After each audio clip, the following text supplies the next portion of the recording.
Before the religious institutions shaped the narrative, before the councils decided which texts were sacred and which should be burned, there existed a teaching that Jesus shared with few. A knowledge so dangerous that it had to be buried, fragmented, hidden in apocryphal texts that the early church tried to erase from history. This is the Code of Enoch, and you are about to discover why they tried to hide it from you for 2,000 years. Galilee, in the 28th year of Jesus' life. He was not yet the preacher to the crowds, not yet performing the miracles that would fill the canonical Gospels. He was a man who asked questions too dangerous for the synagogue, who spent entire nights under the stars seeking something the rabbis could not give him. Answers that made sense, truths that did not bend to the political power of the temple priests. At that time, Jesus worked as a carpenter in Nazareth, but his true work happened in the silent hours of the early morning. He studied ancient texts he could find, asked traveling scribes about hidden traditions, investigated oral teachings that the Pharisees considered heretical and dangerous. There was something that deeply troubled him, a persistent feeling that the official teachings were only the surface of something far deeper, truer, and infinitely more disturbing to the established structures of power. On one of those nights of intense seeking, an elder arrived at his door. He was not from Nazareth, not from Judea. He wore neither the garments of the Pharisees nor the arrogance of the temple scribes. His eyes carried the depth of someone who had seen texts that should not exist, who bore the weight of secrets that could cost a life. He introduced himself as Simon, guardian of ancient writings, a wandering scribe who preserved knowledge that the Pharisees burned in the fires of the Jerusalem temple whenever they managed to find it. Jesus, son of Joseph, I have heard of your questions in the synagogues. They say you seek the truth even when it troubles powerful men. They say you do not accept ready-made answers just because they come from men with religious authority. They say you ask questions that leave the rabbis speechless and nervous. Jesus invited him in without hesitation. The house was plunged in silence, Mary and Joseph already sleeping deeply after a hard day's work. In the small room, lit only by an oil lamp that cast dancing shadows on the walls, Simon reverently opened a small leather cylinder worn by time and travel.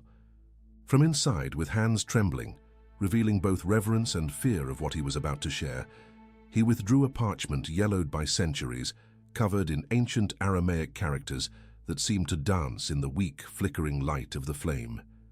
"Do you know Enoch, the patriarch?" Simon asked, carefully observing every nuance of Jesus' reaction. "The one who walked with God and did not see death," Jesus replied immediately, quoting the brief and mysterious verse from Genesis that was all that officially remained about that enigmatic patriarch in the scriptures, approved by the Sanhedrin. "But have you ever wondered why he did not see death? Why God took him alive before his natural end came?" Simon asked, leaning forward.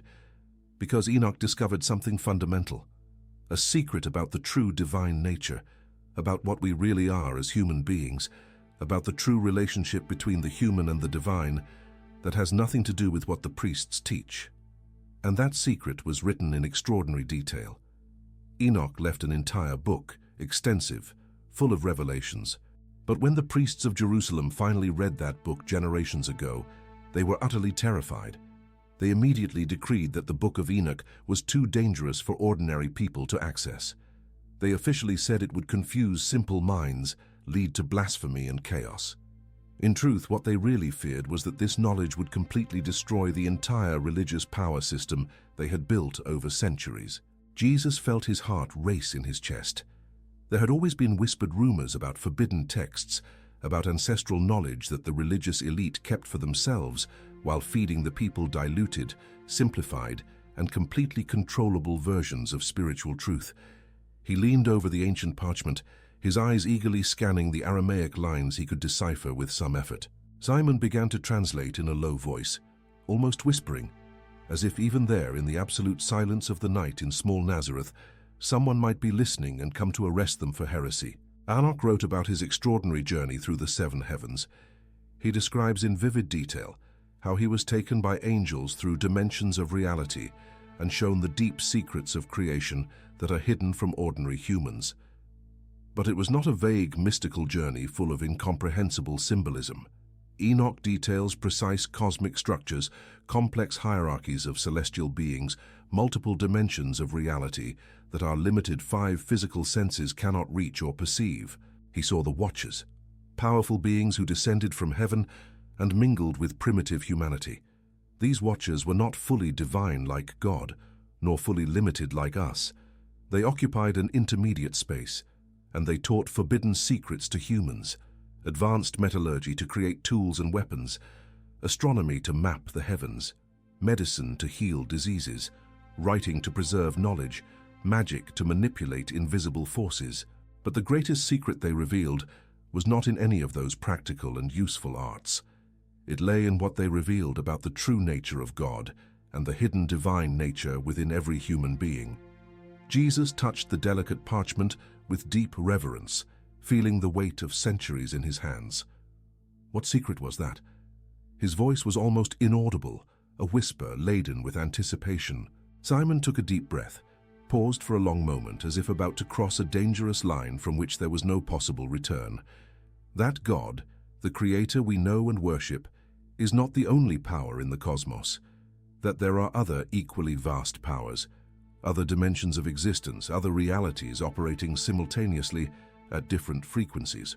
That the Creator, whom the priests present as unique and absolute, is only one face, one manifestation of something infinitely greater, more complex, and more mysterious than any human theology can capture. And here is the most dangerous part of all. We ordinary humans carry within us a spark of that same divine essence. This makes us potential co-creators, not passive, obedient servants, waiting for orders from above. We are not inert clay, molded by external hands. We are sleeping gods, forgotten of our own true nature, kept in a state of spiritual sleep by elaborate systems of religious control that depend entirely on our ignorance to function. Jesus remained in absolute silence for a time that seemed to stretch infinitely. It contradicted frontally and completely everything the rabbis taught in the synagogues every week: absolute and unquestioning submission to a distant God, the unbridgeable distance between sinful humanity and perfect divinity, the fundamental need for specially anointed human intermediaries, priests with divine authority, temples built of stone and gold, animal sacrifices to appease divine wrath. The entire massive religious apparatus that sustained the political power of the Sanhedrin and the Pharisees rested on a single pillar: the idea that God was infinitely distant, inaccessible, and terrifying, and that only through specific rituals rigidly controlled by a hereditary priestly elite was there any remote possibility of connection or forgiveness. Why would this be considered so dangerous by the priests? Jesus asked, though the answer was already forming clearly in his awakened mind. Simon smiled, but it was a smile laden with accumulated bitterness. Because, Jesus, think carefully, if people discover that they do not really need magnificent temples, expensive animal sacrifices, priests collecting heavy religious taxes just to connect with the divine that already dwells within them, the entire monumental structure of religious and political power collapses instantly. Organized religion as we know it fundamentally depends on maintaining an artificial separation. God up there in the celestial heights, inaccessible and terrible in his holiness. You down here on earth, a sinner from birth and unworthy of raising your eyes. And strategically positioned between these two extremes, we, the intermediaries who claim to be holy, charging a spiritual toll for every whispered prayer, for every requested blessing, for every desperately needed forgiveness. If you can access God directly through inner consciousness, if you discover that you carry God within you as essence, what then would be the real function of the temple? What would be the true purpose of the priests? They become instantly obsolete. Jesus took the parchment with infinite delicacy, his hungry eyes scanning the ancient lines that contained explosive truths. There were detailed passages about the Nephilim, the legendary giants born from the forbidden union between celestial watchers and human women. There were disturbing descriptions of fallen angels who rebelled, of forbidden knowledge that was transmitted, of cosmic secrets that changed the course of human history. But pulsing at the absolute center of it all, like a revealing heart beating truth, a radical affirmation that made absolutely everything make sense for the first time. The kingdom of God that everyone desperately seeks is not located in some distant, nebulous heaven beyond the physical clouds. It is within every human being, sleeping silently, patiently waiting to be awakened through true knowledge and expanded consciousness. This is exactly what you need to understand deeply, Jesus, Simon continued, his voice gaining growing urgency. Enoch discovered through his visions that the so-called fall of humanity was not a cruel divine punishment for foolish disobedience. It was an absolutely necessary evolutionary awakening. When humanity ate from the forbidden fruit of the tree of the knowledge of good and evil in that mythical garden, we did not disobey a tyrannical God who wanted to keep us ignorant. We fulfilled our deepest evolutionary purpose. We finally became conscious of ourselves as individuals, capable of making real choices, of actively creating, of questioning authority. And that awakened consciousness, that capacity to see clearly, is exactly what makes us divine. The ancient serpent was not the embodiment of evil as they teach. It was the first true teacher of humanity, the one who courageously awoke us from the deep sleep of blind obedience and comfortable ignorance. In the intense days that followed that nighttime encounter, Jesus devoured every word, every line, every concept from that forbidden and precious text. Simon stayed with him for almost an entire week, patiently answering endless questions, revealing layer upon layer of hidden meaning that unfolded infinitely. The Book of Enoch spoke extensively of 7 distinct heavens, each representing and corresponding to a specific level of possible human consciousness. It spoke of angels who rebelled against the established order, not out of empty pride or foolish vanity, but out of genuine and profound compassion for humans desperately trapped in imposed ignorance. It spoke of an immensely powerful ancestral knowledge that predated Abraham, Moses, and all the official patriarchs recognized by the scriptures. A lost knowledge that came from before the mythical Great Flood, from an advanced human civilization that understood multidimensional reality in a way that was deliberately and systematically erased from collective memory because it was too powerful, too liberating, too dangerous for the structures of control that would come later. But there is still more you need to know, Simon said on the third night, when the deep trust between them was already fully established and he felt he could reveal the most dangerous of all. Enoch did not just write about the remote and lost past. He specifically prophesied about the future yet to come. And there is one particularly specific passage that the temple scribes tried to destroy completely, to erase from all manuscripts, but which a few rebellious guardians like me managed to preserve in absolute secrecy. This lost passage clearly speaks of a specific man who would come in future time, not to establish yet another new religion with new empty rituals and new oppressive hierarchy, but to courageously remind sleeping humanity of its true divine nature, forgotten for millennia.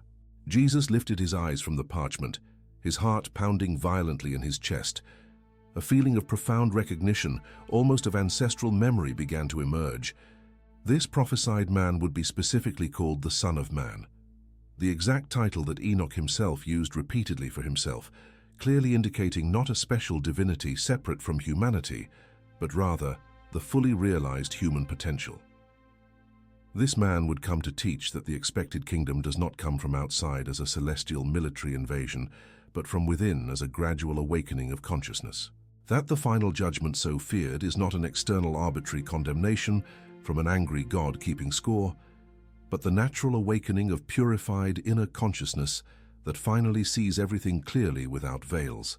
That the desperately sought salvation does not come from infinite animal blood sacrifices in the temple, or from blind and mechanical obedience to external laws, but from the deep and visceral understanding of who we truly are in essence. And this promised man would inevitably be persecuted, his words distorted.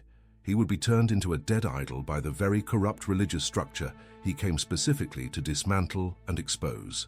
Jesus felt something monumental snap into place within him, with the devastating force of a revelation that completely reorganizes all existence. It was precisely as if scattered pieces from his entire life suddenly came together, forming a complete, crystalline, and absolutely clear picture. All his uncomfortable and persistent questions in the synagogue that made the Pharisees exchange nervous glances among themselves, all the countless nights gazing at the infinite stars, and intuitively feeling there was much more reality beyond the shallow and unsatisfying explanations of the local rabbis. All the times he felt deep in his soul that the pompous official teachings were just completely empty shells, soulless mechanical rituals, oppressive laws without genuine love. Everything finally made sense. Everything connected perfectly. The Code of Enoch was now alive within him, pulsing in every cell, and absolutely nothing would ever be the same again.